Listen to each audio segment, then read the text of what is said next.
बिस्मिल्लाहिर्रहमानिर्रहीम। Islamic library में आप सबको खुश आमदीद कहती हूँ।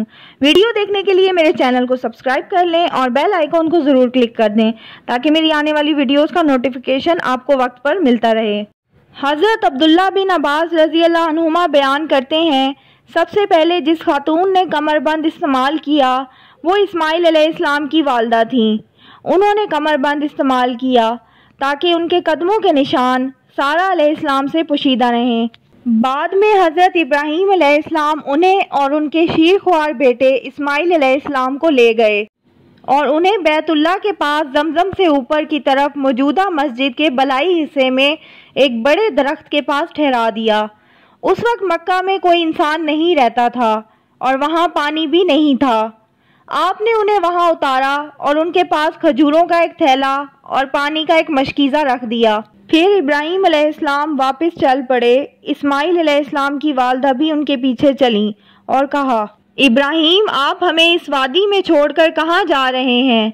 यहाँ ना कोई साथी है, ना ज़रूरत की कोई चीज़। उन्होंने कई बार ये बात कही लेकिन आप उनकी तरफ मुतवज्जा ना हुए। उन्होंने कहा, क्या आपको अल्लाह ने हुक्म दिया है? उन्होंने फरमाया, हाँ। वो बोली, तब वो हमें ज़ाया नहीं होने देगा, और पलट गईं। हज़रत इब्राहीम अलैहिस्सलाम चलते चलते जब घाटी पर पहुँचे जहाँ से वो लोग नज़र नहीं आ रहे थे तो उन्होंने काबा शरीफ की तरफ मुँह करके हाथ उठा दिए और ये दुआ मांगी, ऐ परवरदिगार, मैंने अपनी औलाद मैदान में जहाँ खेती नहीं तेरे इज़्ज़त वाले घर के पास ला बसाई है। ऐ परवरदिगार, ताकि ये नमाज पढ़ें सो तू लोगों के दिलों को ऐसा कर दे कि उनकी तरफ झुके रहें और उनको फलों से रिज़्क दे ताकि तेरा शुक्र करें। हज़रत इस्माइल अलैहिस्सलाम की वालदा उनको दूध पिलाती थीं और ख़ुद उस पानी में से पी लेती थीं। हत्ता कि जब मशकीज़े का पानी ख़त्म हो गया तो उन्हें प्यास लगी और उनके बेटे को भी प्यास लग गई। वो देख रही थी कि बच्चा प्यास की वजह से बेचैन है। वो उसे तड़पता ना देख सकीं, उठकर चल दीं। उन्हें अपने करीब की ज़मीन में से सफ़ा पहाड़ सबसे करीब मालूम हुआ। वो उस पर चढ़ गईं। फिर वादी की तरफ मुंह करके देखा कि क्या कोई इंसान नज़र आता है। कोई नज़र ना आया। वो सफ़ा से उतरी। जब वादी के नशेब में पहुंची तो कमीज़ का दामन जो ज़मीन तक पहुंचता था उठाकर इस तरह भागी जिस तरह कोई परेशान और मुसीबत ज़दा इंसान दौड़ता है। हत्ता कि वादी को पार कर लिया। वो मरवा तक पहुंची तो उस पर चढ़ गईं और देखा कि क्या कोई नज़र आता है। कोई नज़र ना आया। उन्होंने 7 बार इसी तरह किया। एक पहाड़ी से दूसरी तक दौड़ती रहीं। हज़रत अब्दुल्ला बिन अब्बास रज़ी अल्लाह अन्हुमा बयान करते हैं कि नबी सल्लल्लाहु अलैहि वसल्लम ने फरमाया, लोग उसी जगह से उन दोनों पहाड़ियों सफ़ा और मरवा के दरमियान दौड़ते हैं। जब वो आखिरी चक्कर में मरवा पर पहुंची तो उन्हें कोई आवाज़ महसूस हुई। उन्होंने अपने आप से कहा, चुप। फिर गौर से सुना तो दोबारा आवाज़ सुनाई दी। उन्होंने कहा, तूने आवाज़ सुना दी है, अगर तू मदद कर सकता है तो हमारी मदद कर। अचानक उन्होंने देखा कि जमजम के मकाम पर एक फरिश्ता खड़ा है।